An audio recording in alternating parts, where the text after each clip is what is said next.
Bienvenidos a la revisión de la agenda económica PM de este jueves acá en CNN Chile, que por supuesto tuvo como principal noticia las reacciones a la nueva denuncia de colusión que hizo la Fiscalía Nacional Económica, esta vez contra las principales empresas de transporte de valores de nuestro país. Se pidieron multas por más de 60 millones de dólares y hubo una crítica y condena transversal tanto del sector público, el privado y también el gobierno. Todos los detalles y cómo operaba este cartel los cuenta Belén Vázquez, a quien vemos en pantalla. Belén, muy buenas tardes. Hola Nico, ¿qué tal? Sí, esta fue una noticia que se dio a conocer ayer en la tarde, pero el requerimiento fue presentado el 7 de octubre ante el Tribunal de Defensa de la Libre Competencia y, como decías tú, es contra las tres principales empresas de transporte de valores y además se extiende de manera inédita a sus gerentes y a sus jefes regionales. Se están pidiendo multas por más de 63 millones de dólares. Estas son las multas más altas que se han registrado desde el cambio de la normativa que hubo en 2016 y que precisamente endureció las normas las multas que se pueden aplicar. En concreto, para cada empresa se piden multas distintas. Para Brinks se pide una multa de 30,5 millones de dólares, para Prosegur 25,8 y para Loomis una multa de 6,4 millones. Como yo te decía, esta sanción también se extiende a sus gerentes y sus jefes regionales y se está pidiendo el exhorto de las personas que están involucradas pero que están fuera del país. Este fue un caso que se conoció gracias a la delación compensada. Esa fue la única persona que va a quedar de hecho sin sanción y fue precisamente el mecanismo que destacó el gobierno y que te invito a que revisemos en voz del ministro de Economía, Lucas Palacios. Esta es una colusión que se pesquisó, que ocurrió en el año 2017 y 2018, y algo que es muy importante, que se conoció gracias a la delación compensada. Produce duda, ¿cierto? Y por supuesto rabia que existan estas conductas colusorias, pero por otro lado produce la tranquilidad de que existe una institucionalidad que está funcionando y que pesquisa, encuentra esas colusiones. ¿Cómo operaban? Bueno, de acuerdo a la información que maneja la Fiscalía Nacional Económica y a la investigación, este cartel habría comenzado en marzo de 2017 cuando Brinks y Prosegur ya en ese entonces habrían estado acordando precios para algunos servicios. En diciembre ya de 2017 se sumó Loomis. ¿Y cuáles eran los servicios que se presuntamente coludieron? Bueno, el transporte de valores, la atención de cajeros automáticos, las tesorerías y además el transporte de remuneraciones. Las empresas no solo definieron conjuntamente los precios, sino que también crearon un esquema tarifario para aplicar. ¿Y cuáles fueron los principales afectados? Bueno, los bancos y además instituciones no bancarias como por ejemplo cajas de compensación e incluso la Teletón. La Teletón se vio afectada por esta colusión el año 2018. A modo de resguardo utilizaban pendrives encriptados para el tratamiento de estas planillas donde estaban los precios acordados y además usaban chapas en sus comunicaciones. Se referían, por ejemplo, como el Sedal, el Pelado y otros tantos que están registrados en WhatsApp y en correos que acreditaron estas reuniones donde los ejecutivos acordaron los precios. Lo que llama la atención también es un mecanismo que se creó para que los bancos, en vez de llevar los recursos a sus propias tesorerías, solicitaran a las tesorerías de las empresas de transporte de valores y así estas aumentaban sus ingresos. De esa manera se creaba un cobro por el transporte entre la tesorería de la empresa y el banco y se elevaba el costo cuando el dinero no quedaba en mano de alguna de estas tres empresas que está en investigación. Hubo reacciones, por supuesto, de algunos gremios. Escuchemos lo que dijo esta mañana la CPC y también la Cámara Nacional de Comercio.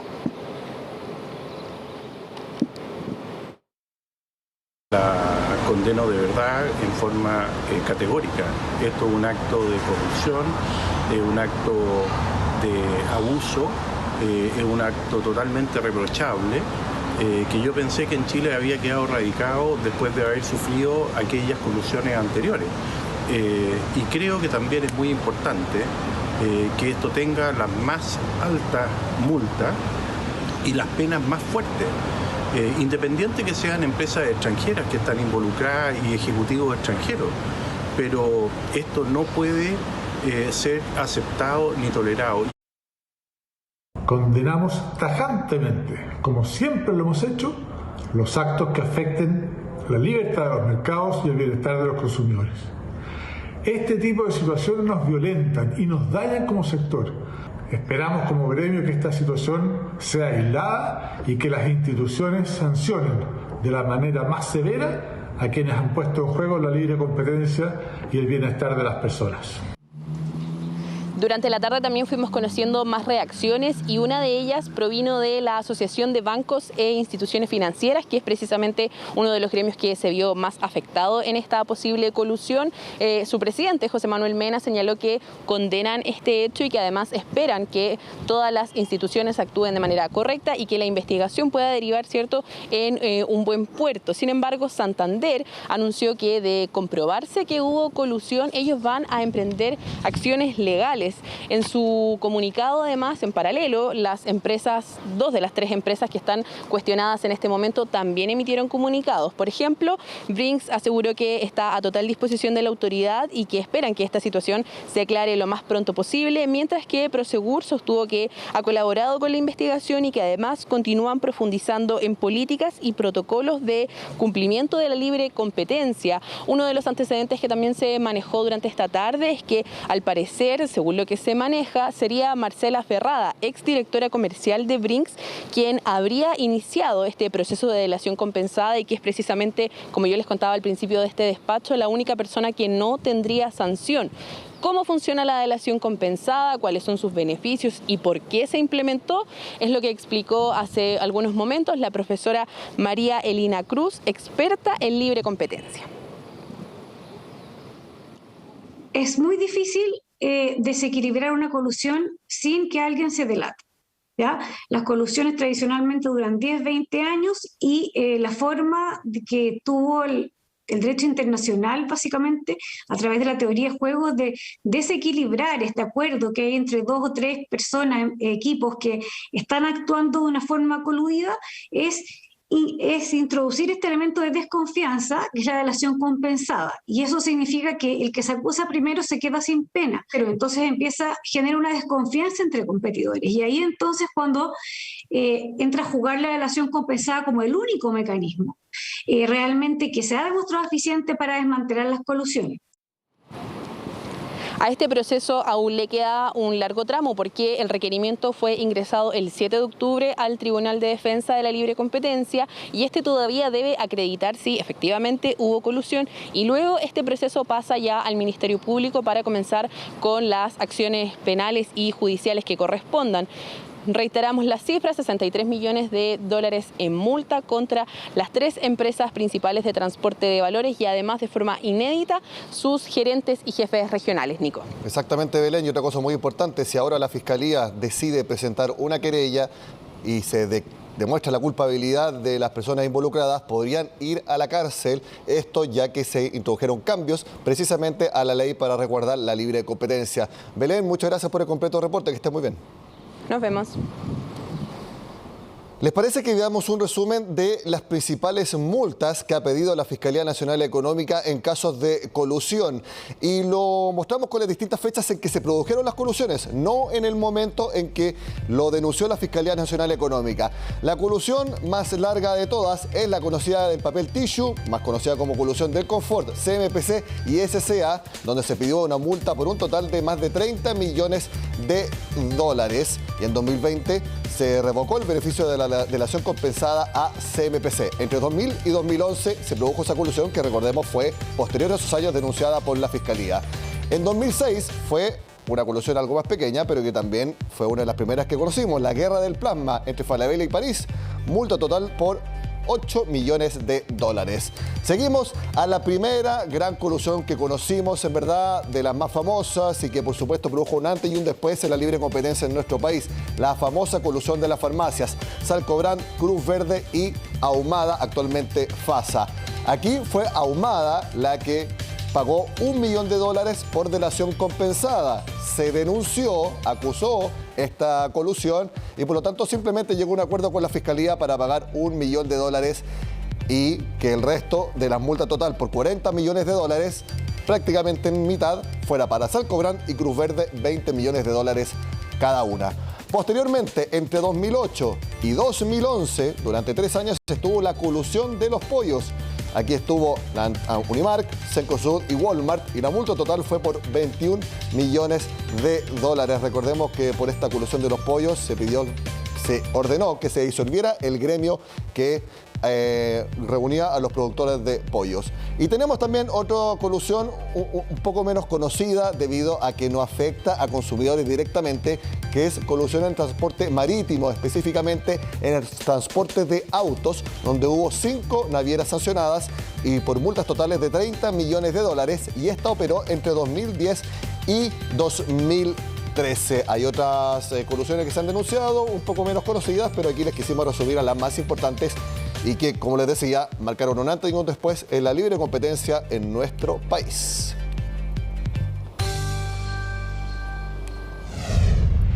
Cambiamos de tema porque siguen las reacciones ante la posibilidad de un nuevo anticipo de las rentas vitalicias que contempla el proyecto del cuarto retiro de fondos previsionales. A través de un hecho esencial enviado a la Comisión para el Mercado Financiero, MetLife informó que iniciará una consulta y negociación con el Estado de Chile debido a esta iniciativa. Revisemos parte del documento que conocimos este jueves por la tarde. ¿Qué es lo que dice MetLife? El controlador en Estados Unidos le envió una carta al ministro de Relaciones Exteriores, Andrés Salamán, pidiendo al gobierno de Chile comenzar un proceso formal de consulta y negociación para así proteger los intereses de MetLife en relación con el artículo 10.14 del Tratado de Libre Comercio entre Estados Unidos y Chile. Seguimos avanzando. Dice que la carta está principalmente motivada por la Ley 21.330, que entre otras disposiciones incluye el derecho de los pensionados a solicitar adelantos de pagos de rentas vitalicias, los que tienen que ser pagados con fondos propios de la sociedad, en este caso de MetLife. Sigue el comunicado. Adicionalmente, existe un proyecto de ley sobre un cuarto retiro de fondos previsionales que permitirá el derecho a solicitar adelanto de pagos de rentas vitalicias.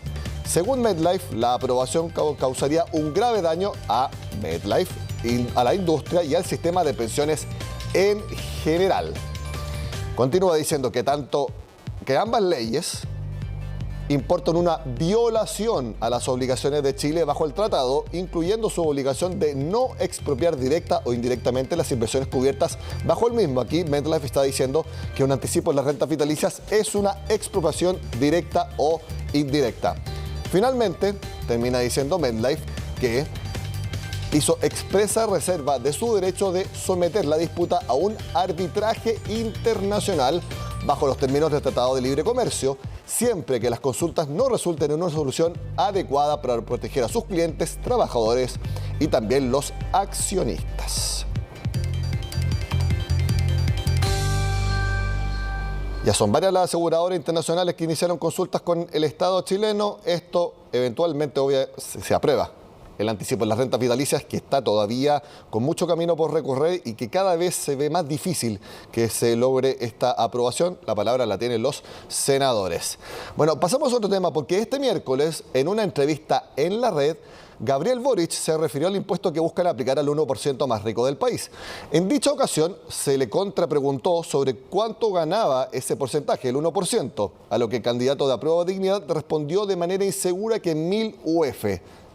Una situación confusa y que provocó varias reacciones, entre las que destacó el de fundador y CEO de Notco, Matías Muchnik, quien criticó el mal manejo de las cifras por parte de Gabriel Boric. ¿Qué fue lo que dijo el CEO de Notco?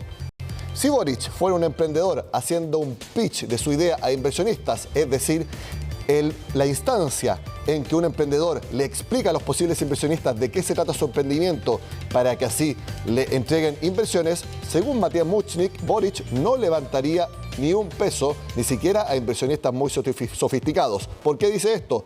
Porque según él, no manejar las cifras del problema que uno está proponiendo resolver es simplemente fatal. Aquí entonces es el CEO de Notco el que critica algo que ha demostrado Gabriel Boric en distintas entrevistas, que el manejo de las cifras económicas es una debilidad clara para el candidato de Apruebo Dignidad.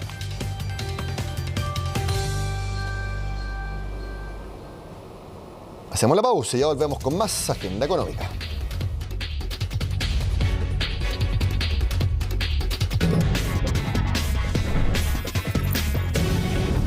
El Servicio Nacional del Consumidor se encuentra monitoreando que las instituciones financieras cumplan las condiciones acordadas en las cotizaciones a la hora de contratar un crédito hipotecario. Aseguran que estas no se pueden pactar solo en la firma de la escritura, como sí afirman desde la Asociación de Bancos. Tasas de interés han estado en el foco de atención hace tiempo y ahora es el CERNAC el que pone sus ojos en ellas, más específicamente en que las instituciones financieras cumplan las condiciones crediticias acordadas en los hipotecarios. No vamos a permitir que se transgreda o se hagan interpretaciones equívocas respecto de la ley. Nosotros siempre vamos a estar por proteger a los consumidores. Es que entre enero y agosto el Servicio Nacional del Consumidor ha recibido 105 reclamos relacionados a las tasas de interés en créditos hipotecarios. 47 de ellos son por incremento de tasas y cambios en las condiciones. Durante este año hemos recibido más de 100 reclamos de parte de los consumidores quienes nos dicen que las instituciones financieras estarían justificando un cambio de condiciones, argumentando que la tasa de interés se fijaría unilateralmente al momento de la escritura. Algo contrario a la ley, aseguran desde el CERNAC. Sostienen que el primer paso es la simulación, luego viene la cotización con la oferta de condiciones, que es vinculante para el banco. Aquí el consumidor tendrá 7 días mínimos para aceptarla y no se puede cambiar lo ya estipulado cuando se firme la escritura. ¿Qué dicen desde la Asociación de Bancos? Es la tasa que se fija al momento de la firma de la escritura. Esta es obligatoria para ambas partes, por la cual un banco no puede desconocerla o modificarla unilateralmente. Entonces, ¿en la cotización o en la firma de escritura? El CERNAC defiende su punto al recordar el procedimiento voluntario con Scotiabank por aumentar de manera unilateral las tasas de interés y que finalizó con compensaciones por más de 20.000 millones de pesos a unos 4.000 consumidores. Yo creo que tienen que controlar los abusos. Eso pasa. Yo creo que debería haber un control con todo esto, no tampoco se pueden llevar todo tan fácil. Además, se denunció ante tribunales a otros 5 bancos después de detectarse irregularidades, entre ellas no respetar las tasas ofertadas. Bienvenido que el CERNAC, si tiene alguna sospecha, que investigue. Para nosotros estamos, en ese sentido, somos los primeros que vamos a salir, digamos, apoyando estas iniciativas de investigación. Investigaciones que también valoran los usuarios. Joe Deliana está a punto de comprar su primer departamento en la comuna de Ñuñoa. Me llamaron y me dijeron, tienes 7 días para tomar la decisión porque ya las tasas están subiendo mucho y no podemos mantenerlas. Llamado de atención del CERNAC para las instituciones financieras en un tema que de seguro seguirá escribiendo capítulos. Seguimos en este mismo tema, ya que la Cámara Chilena de la Construcción descartó una baja en las ventas de viviendas, pese a la inflación y a las alzas en las tasas de interés. El presidente del gremio espera que el próximo año no exista una escalada de precios, ya que hay mucha oferta disponible. Durante el año 2021 no vemos una caída en la demanda aún. ¿Por qué? Porque aparte que tenemos una comparación muy débil con el año 2020, pero esto creemos que el próximo año con un bajo crecimiento también va a influir en las ventas de vivienda. El precio de las viviendas veo difícil, digamos, que se produzca una escalada de precios. Creo que el mercado de la vivienda está muy atomizado, hay mucha oferta de vivienda. En la instancia, el ministro de Economía hizo un llamado a frenar la entrega de liquidez, obviamente refiriéndose a los retiros de fondos, ya que eso impacta, como sabemos, en un alza de las tasas, lo que es obvio sería un obstáculo para quien quiera acceder a la vivienda propia.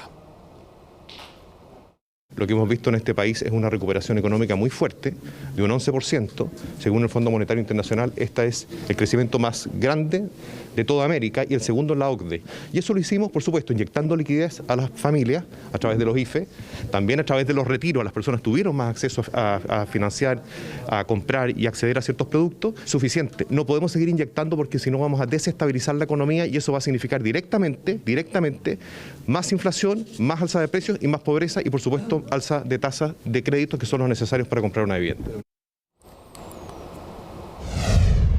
El grupo GTD avanza en Europa y adquiere el 39,7% de la empresa italiana FibraWeb.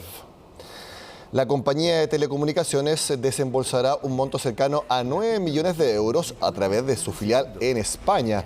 Según el Hecho Esencial informado a la CMF, ya hicieron un primer pago de 5,4 millones, quedando pendiente otro por 3,5. FibraWeb es una compañía italiana que se dedica a los servicios de fibra óptica y también de conectividad de empresas. Recordemos que esta semana también conocimos que Hortifruti gastó más de 200 millones de dólares en comprar la empresa productora de berries Atlantic Blue. Por lo tanto, ya son 2 empresas chilenas que se amplían en Europa.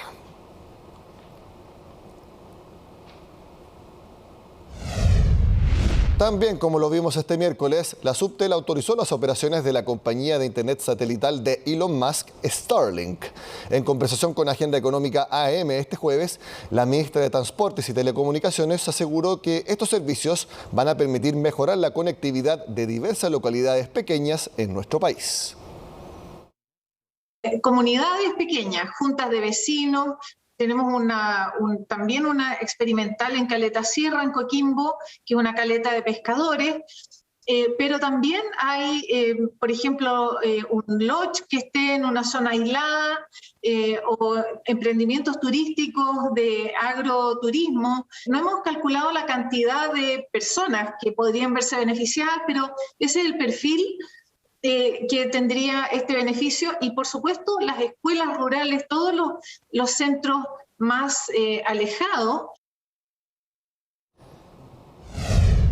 Nuestro último tema es sobre el momento de Evergrande, esta gigante inmobiliaria de China que ha tenido tambaleando tanto el mercado de ese país como al resto del mundo. Bueno, Evergrande volvió a la bolsa de Hong Kong, pero su regreso no tuvo la recepción esperada. Sus acciones cayeron fuertemente este jueves.